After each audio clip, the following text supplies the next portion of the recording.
I want to do something a little different today, and I know I broached this subject last week when we were still in the midst of the Winter Olympic Games in Canada. Remember at the beginning, people were like, hey, what's wrong? We're not doing really well. We haven't won any medals.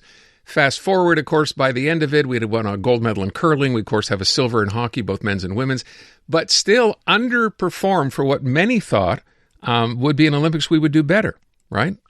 21 medals altogether, many of them in speed skating, which is great.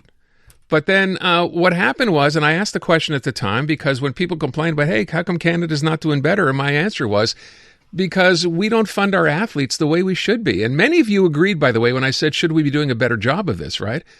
I said, consider if we just asked everyone in Canada who pays taxes, that's about 60 to 70% of us, for $10 to fund our Olympic athletes, you're talking about hundreds of millions of dollars.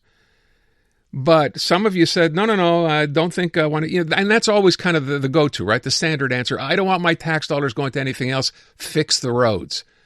As if somehow they go with each other. They go together. They don't.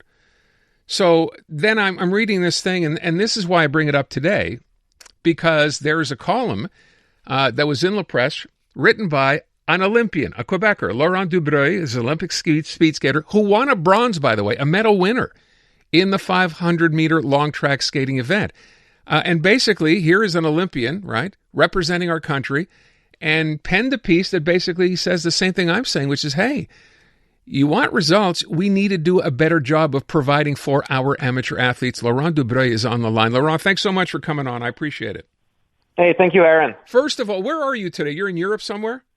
Yeah, I'm in the Netherlands training for the World Championship, which is our last event of the season. Okay, so I will ask you, based on what you wrote, and I think you make some excellent points. You also compare what Canadian athletes get versus what they might get in other countries.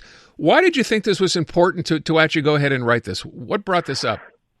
I think it was a perfect timing. I think it's something a lot of people have been trying to say the last 10 years or so, but our results were still really good. Our highest medal total was in Pyeongchang 8 years ago, but we could still see the cracks in the building, but just it didn't show in the results yet. But I think having just won a medal gives me some credibility. I have a window to make some good, and I'm just trying to help out the next generation of athletes. It's funny you say that, because I think most people would consider, the athletes in the games in their 20s. You actually point out in your piece, a lot of our medal winners are people in their 30s.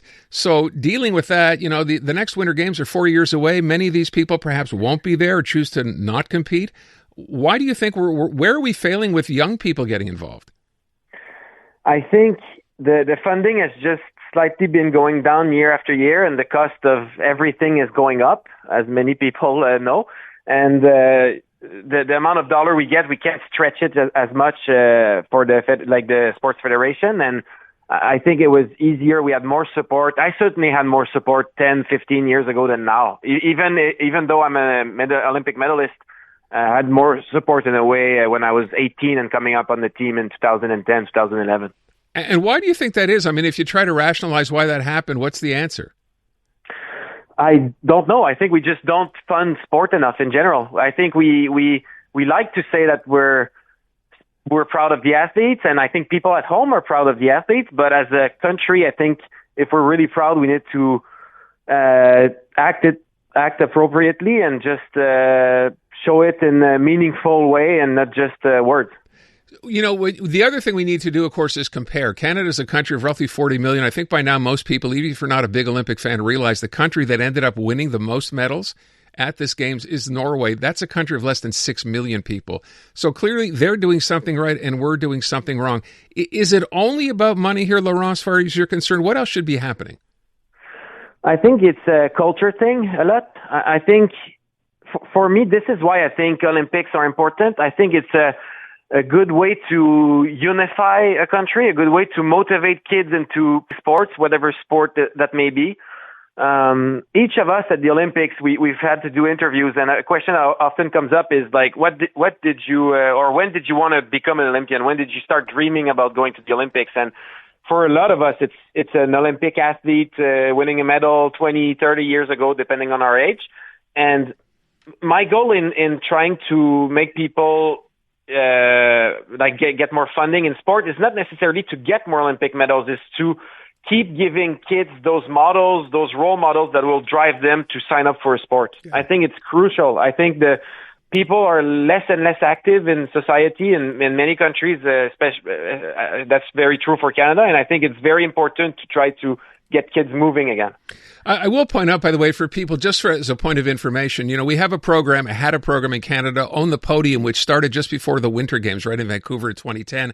That whole idea was to make things easier, to fund sports better, to do better and find better coaching. It worked because we won a lot of medals in Vancouver. Has that fallen off? What happened to that program?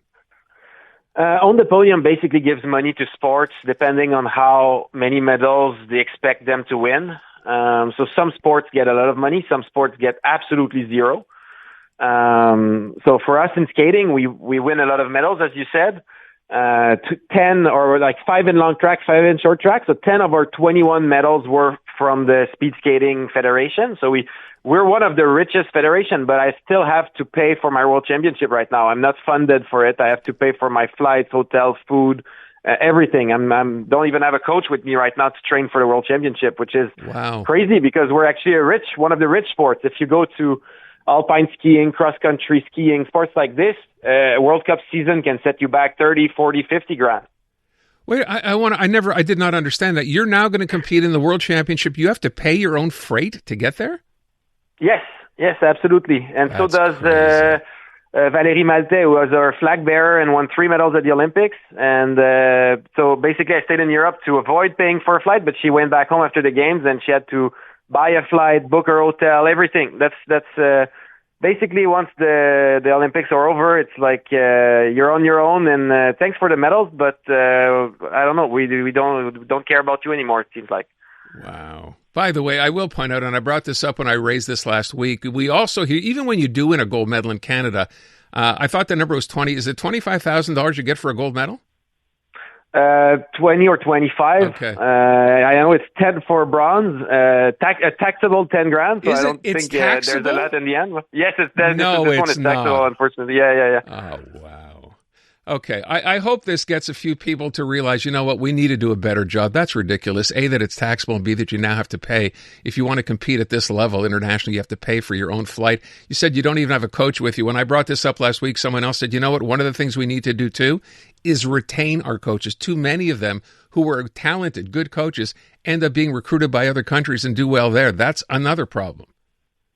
Yeah, well, I think if you look at like a coach's goal, like I know the coach it's driven by passion and everything, but that's his or her job. And if a country is going to pay twice as much, of course he or she may go there. So it's just as athletes, we cannot do that. We represent our country, and I'm totally fine with it. I'm proud to represent Canada, but at some point I would appreciate if it's a two-way relationship where we're funded sufficiently to compete and try to win medals.